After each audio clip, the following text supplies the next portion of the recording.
గతంలో నేనే రాజు నేనే మంత్రి అనుకున్న అనేక మంది నేతలు చరిత్రలో కలిసిపోయారని చెప్పారు కేటీఆర్.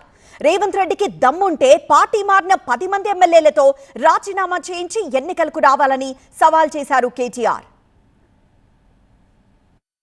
ఈ దేశంలో అట్లా రేవంత్ రెడ్డి లాగా విర్రవీగిన వాళ్ళు, నేనే రాజు నేనే మంత్రి అన్న వాళ్ళు చాలామంది వచ్చారు, చాలామంది పోయారు. కానీ దేశం అట్లే ఉంది, ప్రజల చైతన్యం అట్లే ఉంది. చైతన్యాన్ని తక్కువ అంచనా వేసిన వాళ్ళు ఎవరైనా కూడా గాలికి పోతారు.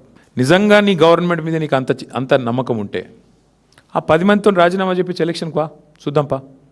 ఎందుకంటే ఇవి స్థానిక ఎన్నికలు. ఆ స్థానికంగా మోరీ బాగుందా, ఆడ నీళ్ళు వస్తున్నాయా లేవా, ఆడ అభ్యర్థి ఓడిపోయిందా గెలిచిండా, వీటన్నిటి మీకెళ్ళి నడుస్తుంది. ప్లస్ ప్రభుత్వం ఎన్నిటి మీకెళ్ళి నడుస్తుంది. నీకు తెలుసు, నాకు తెలుసు. 10 మంది ఎమ్మెల్యేలు ఎవరైతే ఇవాళ కాంగ్రెస్ వాళ్ళు వాళ్ళ పార్టీలో చేర్చుకున్నారో, సరే స్పీకర్ గారు చేర్చుకోలేదని చెప్పి ఏదో సాంకేతికంగా చెప్తుండు, కానీ మీకు తెలుసు, మాకు తెలుసు, ప్రజలకు తెలుసు. అక్కడ ఎన్నికలకు రండి, రాజీనామా చేయండి, ఎన్నికలకు రండి. ప్రజలు చెప్తారు. 10 చోట్ల ఉప ఎన్నికలు వస్తే డెఫినెట్గా అదొక ఇండికేటర్ అవుతుంది. ప్రజలకిచ్చిన హామీల అమలులో కాంగ్రెస్ పార్టీ దారుణంగా విఫలమైందని ఆరోపించారు కేటీఆర్.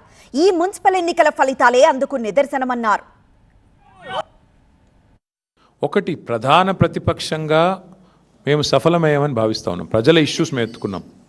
6 గ్యారంటీల అమలు వైఫల్యం, 420 హామీల అమలు వైఫల్యం, బలహీన వర్గాలకు ఈ ప్రభుత్వం చేసిన మోసాన్ని ఎండగట్టడంలో, మైనారిటీలకు ఈ ప్రభుత్వం చేస్తున్న అన్యాయాన్ని ఎండగట్టడంలో, దళిత గిరిజనులకు ఈ ప్రభుత్వం ఇచ్చిన హామీలు ఎగ్గొట్టిన విషయంలో కానీ, మహిళల విషయంలో కానీ, యువకుల విషయంలో కానీ, ప్రతి విషయంలో అందరికంటే యాక్టివ్గా, అగ్రెసివ్గా ముంగటున్నది బీఆర్ఎస్ పార్టీ, కేసీఆర్ గారి నాయకత్వం. కాబట్టి సహజంగానే మా కోసం కొట్లాడుతున్న వాళ్ళు అనే భావన ఉన్నప్పుడు ప్రజలు కూడా మాకే మద్దతు ఇస్తున్నారు. ప్రజల్లో మార్పు, ప్రజల్లో ఎంత వ్యతిరేకత ఉంది ఈ ప్రభుత్వం మీద అన్నది ఆల్రెడీ బయటపడుతుంది. అందులో మళ్ళీ ఇన్ని అక్రమాలు, ఎత్తుకపోవడు, గుంజుకపోవడు, మళ్ళీ చేసిందే చేసి మళ్ళీ కాంగ్రెస్ గెలిచేదాకా కౌంటింగ్ చేపించుడు.